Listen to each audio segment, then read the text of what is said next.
It's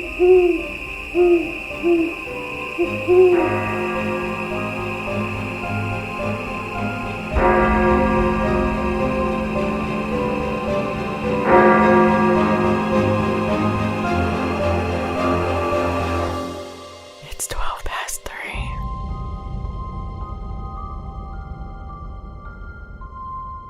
Seems like I'm always the one dominating the conversation at the beginning of these episodes. Yes. Please tell me you have something to talk about.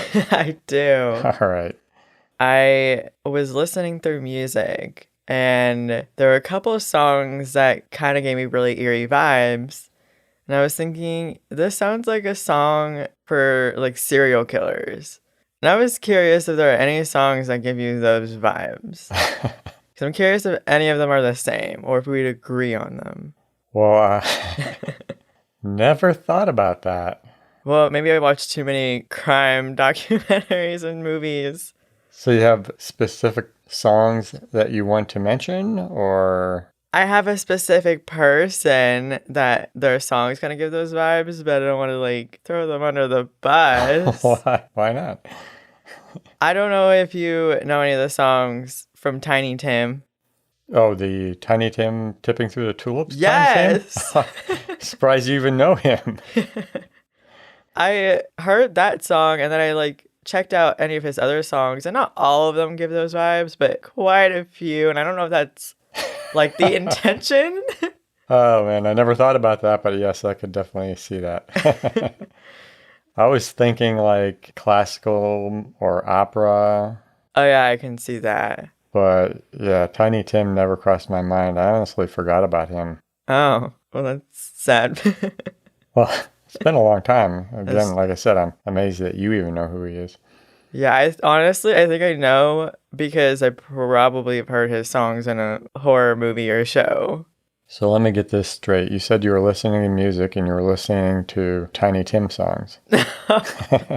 I was just scrolling and like looking for different music to listen to, and I just came across it. And that came up? Yeah. I went into a deep rabbit hole of music. Wow, that's bizarre. And I think also nursery rhymes that are slowed down. Yeah, you definitely see that. Classic horror movie ploy, right? That's like the Ring Around the Rosie. Any song, if you have a kid, sing it. Ugh. No. I will pass on that. Yeah. Maybe that's a trend you can start out on social media. Yeah. Trying to make any song creepy. I wouldn't be surprised if you could make it creepy by a kid singing it. Yeah, no doubt. That would be funny, though. I'd like to see that. Hear that. All right, so that's going to be our new social media trend. Yeah, get people to get their little kids to sing current songs and make them sound creepy. Yeah.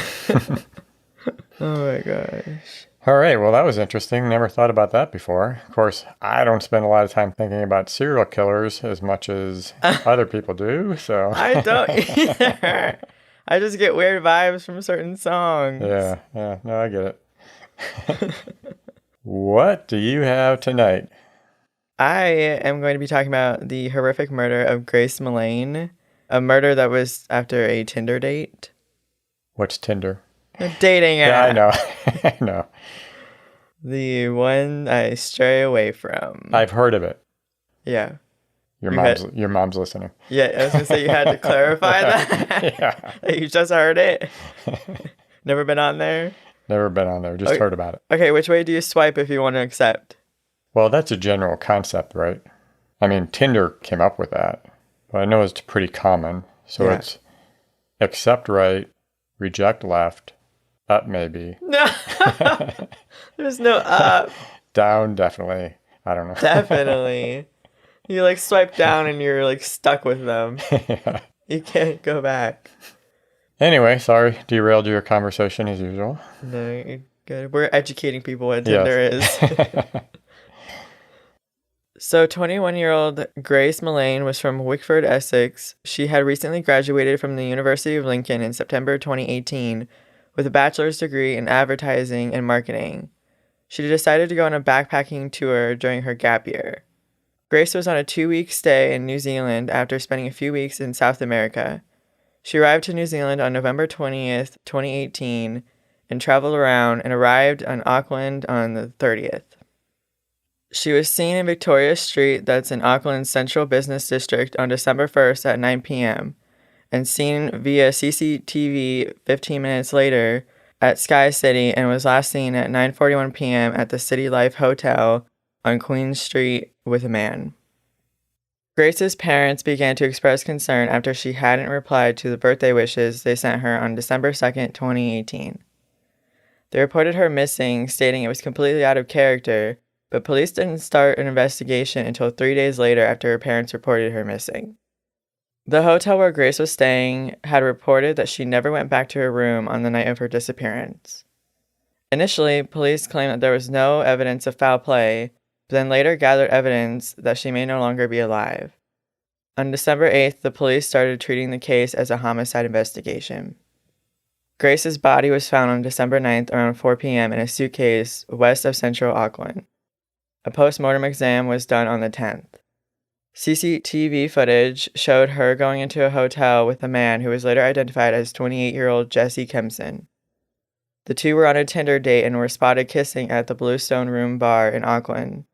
They walked arm in arm into the lobby of the hotel where he was living.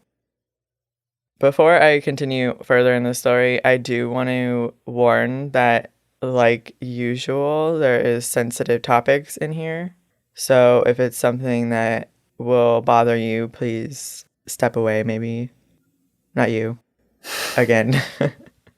I kind of figured since we were talking about Tinder. Yeah. But I just want to give a fair warning because it was hard to research, so it might be hard to listen to. Yeah. Jesse's lawyers tried arguing that she had died from rough sex after consensual choking went wrong. The trial proved that Grace's death was in fact intentional and prolonged. It was found that she would have recovered if the pressure on her neck was released within the 5 to 10 minutes it had taken her to die. Jesse had an elaborate story of lies when he was contacted by police and claimed that he and Grace parted as friends, but had plans to meet the next day.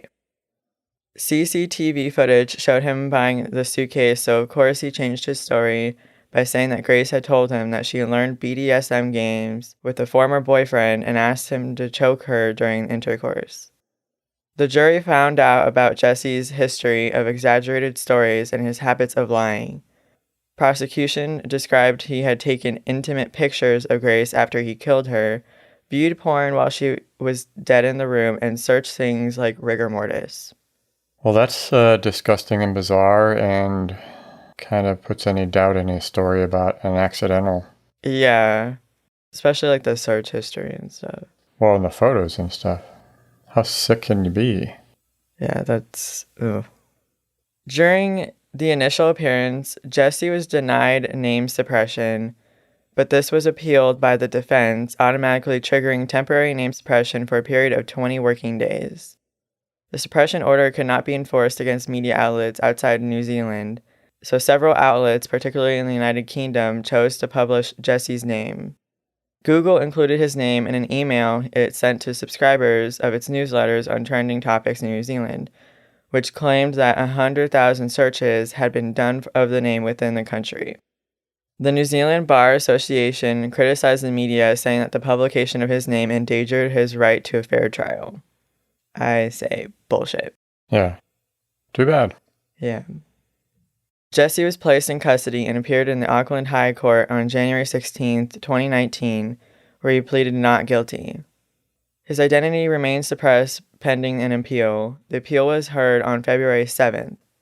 In February 2020, an Auckland businessman, Leo Malloy, was prosecuted for a breach of the suppression. After initially entering a plea of not guilty, Malloy changed his plea to guilty in June 2020. In April 2021, he was sentenced to 350 hours of community service and a $15,000 fine. In May of 2021, Malloy announced his intention to appeal his conviction and sentence. So all because he said his name, which I don't know why they were trying so hard to hide his identity. Yeah, especially after it had gotten out already. Yeah. Anyway. Jesse was formally identified on December 22nd, 2020, after the Supreme Court of New Zealand rejected his appeal for continued name suppression. It was also disclosed that he had been convicted of 9 total charges of rape, sexual violence, threatening to kill, and assault in 2 sexual violence trials before a judge in October and November 2020 that were independent of the Grace Millane case. Wow. The trial began on November 4th, 2019 with a selection of jury. Jesse reaffirmed his earlier not guilty plea with proceedings expected to last 5 weeks. The prosecution that was led by Crown Solicitor Brian Dickey argued that Jesse had strangled Grace to death following their Tinder date. The Crown also testified that after killing her, Jesse conducted several internet searches on how to dispose of bodies. You would think these days people would be smart enough to know that their search history is not private. Exactly. Like, you can clear it all you want, but... Yeah, it's not going away. Yeah. It's like when you post something on social media, you can delete it, but it's still going to be there. Always going to be there. It was also said that Jesse calmly and insensitively disposed of Grace's body and other evidence. 3 female witnesses, whom Jesse had also met through Tinder, testified that he had sexual gratification from pain. The Crown also presented security camera footage of Jesse and Grace, including him renting a carpet cleaning machine at the Countdown supermarket in Kauai Street. An expert witness, pathologist Simon Stables, testified that a postmortem examination of Grace's body found bruising consistent with someone who had been restraining and asphyxiated. Grace's post-mortem blood alcohol concentration was measured at 106 milligrams of alcohol per 100 milliliters of blood, over the legal driving limit of 50 milligrams per 100 milliliters. So she was considered intoxicated? Yes. The defense team, led by Ian Brookie, argued that Grace's death was a result of a consensual sexual misadventure between the two. While acknowledging that Jesse tried to hide and bury the victim's body, they argued that he had panicked. The defense's expert witness pathologist, Fintan Garavan, challenged the Crown's autopsy evidence, claiming that her injuries were consistent with a consensual sex act due to the lack of defense wounds on Grace's body. Garavan also said that the victim's alcohol consumption could have contributed to her death. Do you think if a death occurs accidentally, but then the person tries to hide it, do you think they're just as guilty of the death as if they would have intentionally committed the murder? Yeah, I mean, it's kind of odd that you're going out of your way to hide a body if it was an accident. Yeah. I mean, I think, it shouldn't be, well, it was an accident and I just tried to hide the body, so I shouldn't get as big of a punishment. Yeah. I think it should be all the same. Well, because the murder may not have been premeditated, but going through the process of hiding and covering it up is premeditated. Right. No, 100%. Yeah. I don't know why with accidents people just don't fess up, because you're going to get less time for that than going out of your way and hiding. I'm guessing most of them are not accidents. Well, yeah. Right. But yeah, why somebody would try to cover up an accident, like you said, making more trouble for themselves. And also, it's just, again, they're victim blaming. Yeah, that in and of itself is horrible. Either way, it's horrible victim blaming, but the fact that she had passed and they're basically blaming a dead person for their death, right, is disgusting. It's even more heartbreaking that it's a lawyer doing it and expert witnesses. I don't know. It's just disgusting. Yes. Well, as we've seen, there are a lot of disgusting people in the world. That's true. Doesn't make it any less shocking. No. Agreed. The trial lasted 3 weeks. The jury, which consisted of 7 women and 5 men, returned a verdict of guilty on November 22nd, 2019, after deliberating for 5 hours. Several members of the jury reportedly wept following the verdict. In New Zealand, murder carries a mandatory sentence of life imprisonment with a minimum non-parole period of 10 years. Judges have discretion to order a longer non-parole period.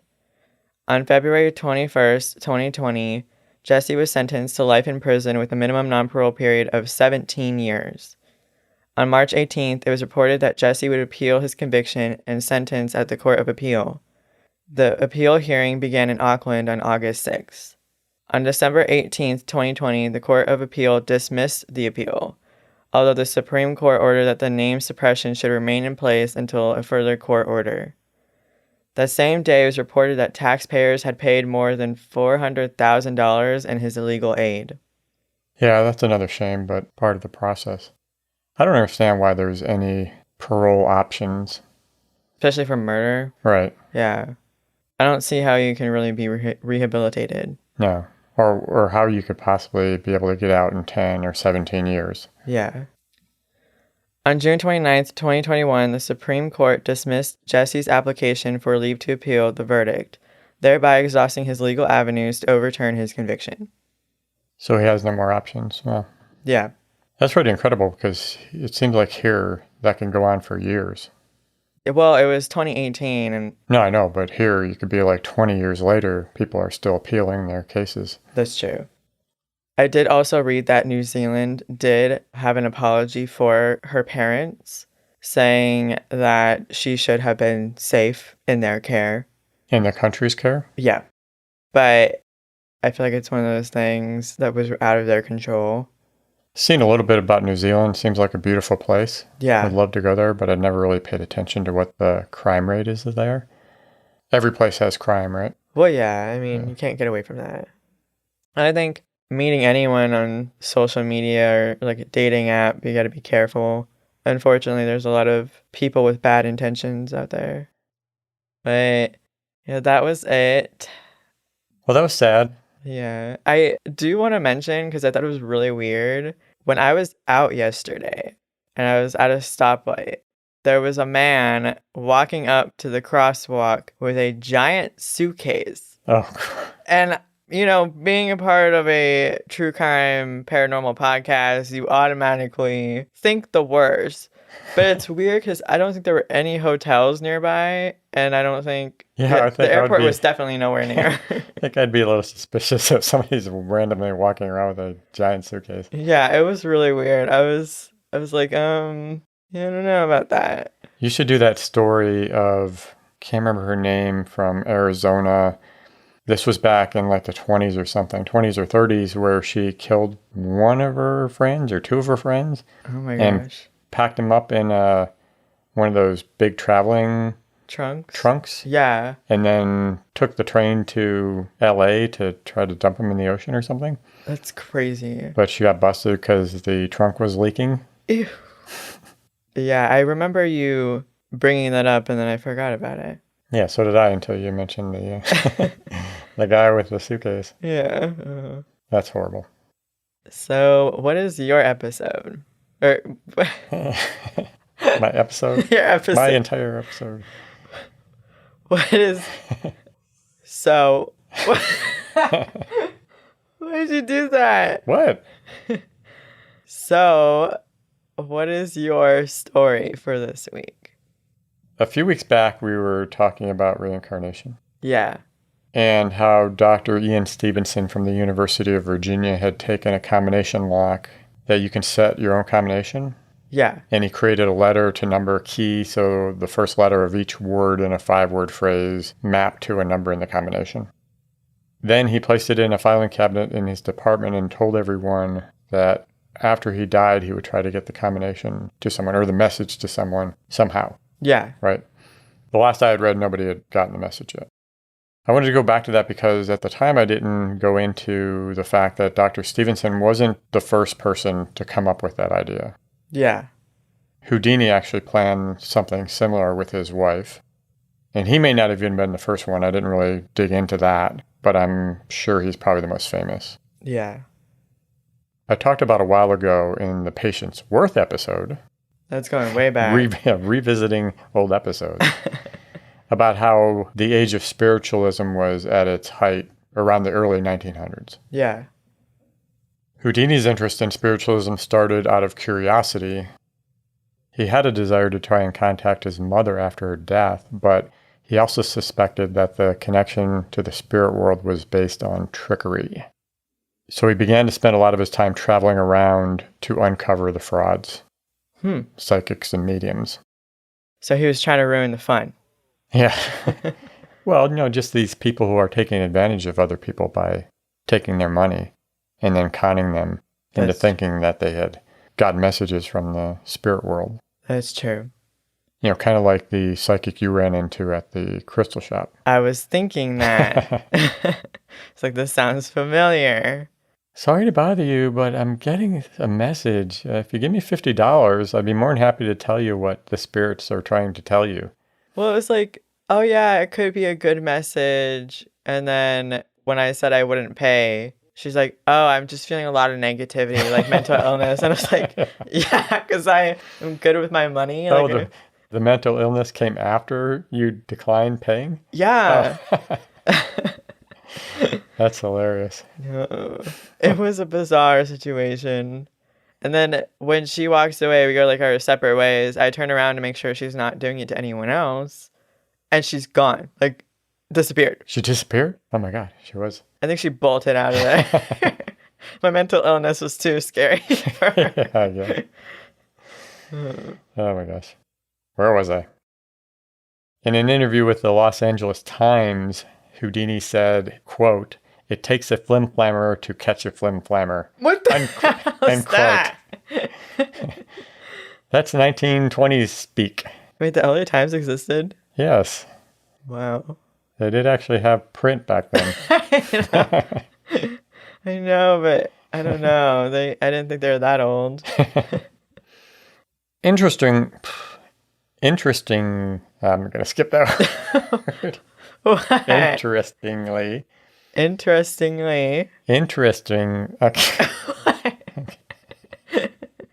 Another interesting thing. Sorry.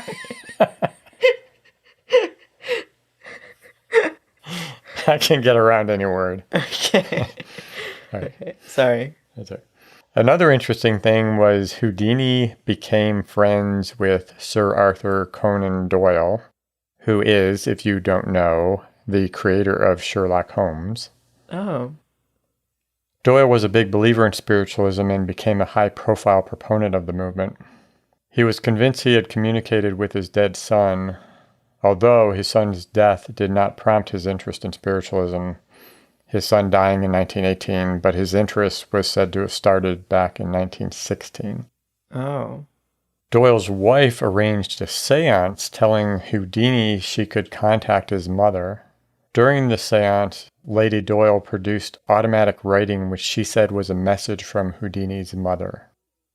But after the seance, Houdini immediately called bullshit because his mother could not speak or write in English. Oh.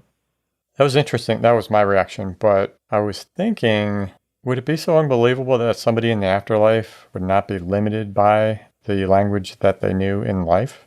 I guess not. Do you think it's like you're up there learning a different language, or it's just automatically just to know. Yeah, I wouldn't. I don't think you're taking. Yeah, I'm going to go to heaven and take French lessons. No, I don't think that's happening. The seance is where the spirit takes over the person's body to communicate, right? Yeah, for the most part. I don't know if that's 100%. Well, because I was just wondering that maybe they write the language of the person that they take over. But yeah. Weren't there people that have done stuff like that and they're writing languages that they don't understand? Yeah.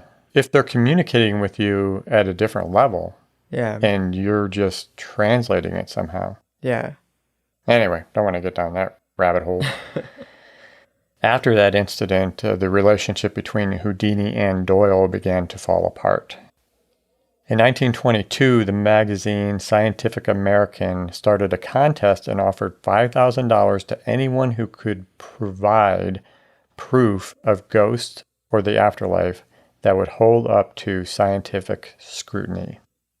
Houdini quickly jumped on the opportunity to take part in identifying frauds. Oh, I was going to say, he literally participated in that when he didn't believe in it? Yeah, because he wants to... Well, I meant as in... I thought you were going to say that he was going to try to prove... No, he was joining the scientist to try to determine whether the people who were participating were trying to trick them. Okay. And Houdini participating in this only further escalated his growing feud with Doyle. The contest got off to a slow start with many of the prominent psychics refusing to take part. And the ones who did participate were quickly dismissed as tricksters. It wasn't until a couple of years later, in 1924, that a medium from Boston appeared to be a legit contender for the prize. Mina Crandon did not take money for her seances and seemed to have no motive for being a medium, which is unusual. Yeah. During the investigation, she was given the pseudonym Marjorie because she didn't like publicity, which is unusual again for a psychic. Yeah. And her husband was a respected surgeon. I had read different accounts about how she was uncovered as being a fraud. So I won't go into all those because, again, that's just a side note to all of this. Maybe we'll circle back on Houdini's life someday. Yeah. But getting into what I originally wanted to talk about was Houdini had told his wife, Bess, who was also his assistant in his performances. He had told her that if he died before her, he would try to get a message back to her from the spirit world. So they came up with a message only they knew at the time. It's well known now. Yeah. The message was Rosabelle Believe. So Rosabelle was their favorite song that Bess used to sing in her early vaudeville performances. Yeah. And the word believe was actually supposed to be received in a code where a word or word pair was used for each letter. It was a code that they had used during their performances where audiences would think they were just, chit-chatting. Yeah. But they were actually passing messages between them. Like you'll have a mentalist who's blindfolded and then his assistant is getting objects from the audience. Yeah. And he's reading her mind to tell her what she's holding. Yeah. When they're talking in code for her to give him clues to what she's actually holding. Oh, that ruins magic for me. That's the whole basis of magic. That's crazy. How do you do code like that? Because I'm assuming it has to be individual code for each item. They had a code for letters and stuff. I don't know. I imagine they have some really elaborate system. That's crazy. That they practiced. But based on that code, the word believe was supposed to be received as the words answer, tell, pray, answer, look, tell, answer, tell. Houdini died on Halloween 1926, which is weird. Yeah. Bess held a seance every Halloween after his death and continued to offer a $10,000 reward for anyone who could deliver the message. Wow. She held the last seance on the 10th anniversary of his death, finally deciding it was time to give up. The seance took place on the roof of Milwaukee's Knickerbocker Hotel and was broadcast live on radio, of course. YouTube was not invented yet. I was going to say. Although she never held another seance, seances are still held all around the world today on Halloween in an attempt to make contact with Houdini. So far, no luck. That's what I was going to ask. Yeah. I figured. Interestingly, stepping back a little bit to 1929, a pastor named Arthur Ford claimed to have received the message, and Bess even issued a statement stating that Ford had indeed delivered the agreed-upon message. Oh. But she quickly recanted after a controversy erupted. I had read a bunch of different stories about what happened. Yeah. One that claimed that she recanted so she wouldn't have to pay the $10,000. So that leaves it open to believe that, she actually did get the message. She just didn't want anybody to know about it. Yeah. Another was that the secret message had leaked before Ford came forward. So he had found out about it and then he came and told her. Well, how did it get leaked if it was just her and him? Yeah, I'd read something about there were some diaries or journals or something from her past with Houdini that she had shared with somebody. But I don't know, it was all kind of, like I said, just a lot of different theories of what happened. Yeah. It's like, why would you have that written down somewhere? Yeah. Another was that her and Ford were in on it together as a money-making opportunity for them to go on tour, and that she had backed out when the press started poking holes in the story. Yeah. So who knows what happened, That's the problem with getting a message back the way Houdini and Stevenson planned. It seems like there's always room for doubt. Yeah. Houdini could have told somebody to then go to her, and it could have been one last trick to him, right? Or it could have been a comfort thing. To her. Yeah, to her. getting a message Yeah. from Oh, like the yeah. same Yeah, he's message. not tricking her. He's asking somebody to go give her the message and let her believe that he actually passed it along. Yeah. Yeah. Yeah. Anyway, I have in my possession Oh my God. No. a combination lock. I saw that on your desk. I was wondering what that was. What it was for. Now, this one has 5 tumblers, but they have letters on them instead of numbers. Okay. So there's no need for the whole letter number key thing. Yeah. It can do 4 or 5 letter words because the last tumbler has a blank on it. Yeah. So my question is a word sufficient, or should it be a phrase where the first letter is one of the tumblers? I feel like it'd be more interesting if it's like, and more challenging if it was the first letter of each word in the phrase. More challenging for me to remember it. So I don't want to write it down anywhere, Yeah. right? Because that'll taint the experiment. Well, first of all, do you have something to tell me? Oh, why are you always thinking so cynical? Um, Well, I would either get a message to you of the phrase yeah. or just a word. Oh, okay. I'm just asking, do you want to know whether you're waiting for a message that is a single word or a phrase or... I think surprise. All right. I want to come up with something like, my message will be, I can't remember the combination. You would have that. I actually think we should try to do some type of thought transference to somebody, anyone, before I die. That way I can be around to see if it works. Because the other way, well, I'll know on the other side, but just doesn't seem to be the same. Yeah. So like telepathy.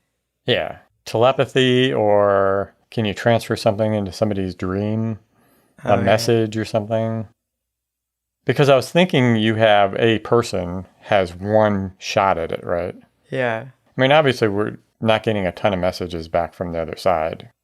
I was thinking about, what options do you have to get the message back, and what are the odds of you being successful? Yeah.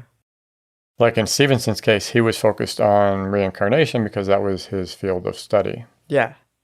But as we learned, reincarnation might not be rare, but remembering past lives is. Yeah. And the window of remembering is usually extremely small. We had talked about how the memories occur between the ages of 2 and 6 and usually fade by the age of 8. Yeah. At such a young age, a child is dependent on having an adult that will listen to them. Which, how often does that happen? What? No.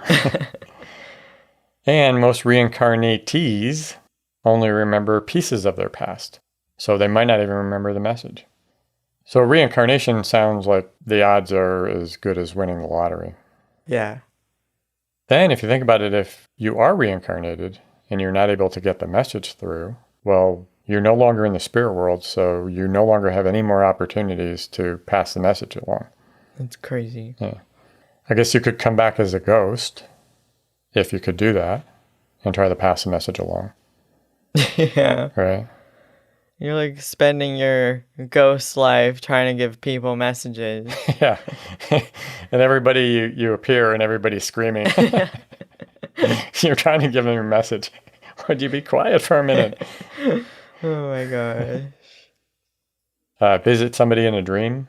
That makes sense. That would be an option, right? Problem with that is, how many of our dreams do we actually remember? That's true. And have you ever woken up in the middle of the night after a dream and like, oh wow, I got to remember that, and then you fall back asleep and in the morning you don't remember what it was? Yeah. That would suck. I'm just bad at writing down my dreams. Like a lot of people write down their dreams as soon as they wake up. Yeah. But I never do that. Yeah, I don't either. It's like finding something to write on. Well, your phone. Finding my phone when I wake up. Have you ever seen me typing on a phone? No. Well, plus I feel like, especially if you wake up in the middle of the night with a dream, you have less chances of being able to fall back to sleep if you're writing your dream out. Right, exactly. Yeah, exactly. And I want my sleep. Yeah. See, I don't like having a dream journal because seeing Shark Boy and Lava Girl Am I the only one that remembers this movie? I always bring up this movie and people look at me like I'm crazy. I remember you brought this up before. I was trying to bring it back up in my memory bank here. Shark bait. Shark Boy and Lava Girl. What was that? So Shark Boy and Lava Girl were in this kid's dream, and he kept a dream journal, but then he ended up going into his dream world in real life. I don't know how to explain it. I think that sounds like a dream that you had. I swear it's a movie. I'll look it up. I don't believe you, but I feel like I've seen it like so many times. Never heard of it. Well, except for the last time you mentioned it. Yeah. And then I forgot about it. Well, it's like that movie and Spy Kids. People get me weird. Now, I don't understand how people have never seen Spy Kids. Because I always bring up like the thumb people. Oh, yeah. And then I bring up where they have like the packets of food. They put it in the microwave and then it's like a whole course meal. The McDonald's, right? Yeah. And I was like, why have we not Why gotten to that technology yet? Let's see. What other ways could you get a message back? Ouija board? Yeah. Oh, yeah. You're just pointing at your Ouija board there? Yeah. That would be my last resort option, using the Ouija board. Seance, right? Then you're having somebody go into your body, or the medium is. I don't know. Okay, I'm going to bring another show up of why I think I don't like seances. In Sweet Life of Zach and Cody, do you remember the episode? Yes, didn't we already talk about this? They were going through the Bermuda Triangle. No. Okay. Oh, you have another. You have another Sweet Life story. Okay. Yeah, where they're in like the hotel room. It's like a haunted hotel room, and is his name Esteban?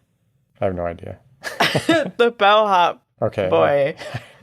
He is like doing the seance, and like a woman takes over his body, and it's like this whole thing, but. Oh my gosh, am I the only one that watches these things? Now, if you mentioned a seance in Scooby-Doo, then I'd remember that. The whole thing is a seance, basically. Did I mention medium? You could go to a medium. Medium? Medium. Medium. That's what I said, medium. Median. You said median. You can go to the median out in the street. You're like out there, like meditating and trying to get a message. Okay, getting late. Oh my god. A medium. Yeah. If Teresa could see you. Could see you? What? If Teresa could see you. Teresa, Long Island medium. Yeah, you know, but what do you mean you could see you? Has time to see you. Oh, I thought you meant like... No. Oh, I see what you're going You're like invisible to her. Like you're the ghost. Sorry. But other than that, I'm not sure if there's any other ways to get a message back. You could get a You could get a medium to come up to you, but make sure to not pay $50. Yeah, right. Get the message before you pay. Yeah. Okay. All right. So that's it. That's all I have. Yeah. Not sure if that was worth the trip, but I'll figure out what my message is and lock the lock and put it in our collection of creepy items with your mini Annabelle doll and Ouija board. I would like to say thanks for putting my baby picture on top of Annabelle and on top of the Ouija board. Well, you've been saying that you wanted some creepy old photos. That's not creepy. Yeah, says you. It is when it's sitting on the lap of Annabelle. Oh my gosh. All right, so we good? I think so. Wrap it up? All right. Thank you very much for joining us. Make sure to visit next week for more weird and creepy stories. Don't forget to follow us on Twitter and Instagram at 12past3 or email us at podcast@12past3.com. Good night. Good night.